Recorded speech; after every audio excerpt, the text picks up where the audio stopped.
হরে কৃষ্ণ। কৃষ্ণ কথা ওই তপর্ণা চ্যানেলে সকল বন্ধুদেরকে জানাই স্বাগত।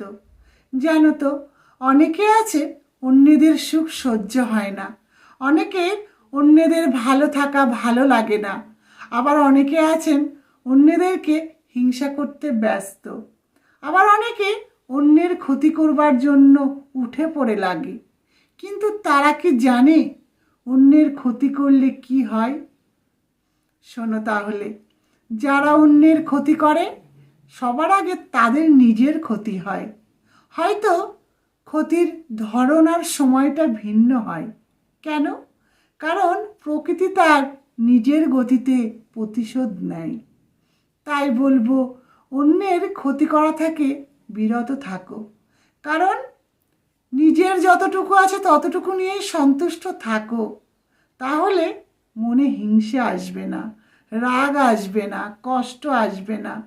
আর যখন মনে এগুলো আসবে না, তখন তুমি কি করবে? তোমার মন সৎ হবে, পবিত্র হবে এবং তোমার মনে শান্তি খুঁজে পাবে। কারণ জানো তো, টাকা বলো, ধন সম্পদ বলো, বাড়ি গাড়ি যাই থাকুক না কেন, জীবনে যদি শান্তিই না থাকে, কোনো কিছু থেকেও কোনো লাভ হয় না।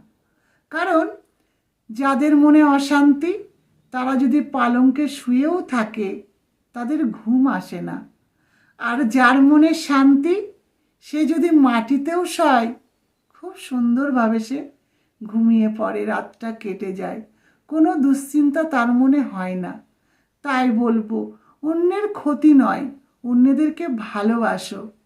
আর এই ভালোবাসলে কি হয়? মন অনেক সৎ হয়, পবিত্র হয়।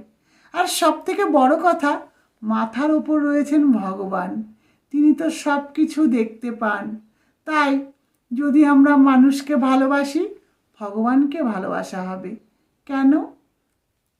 কারণ প্রতিটি জীবের মধ্যে রয়েছেন ভগবান শ্রীকৃষ্ণ পরমাত্মা রূপে।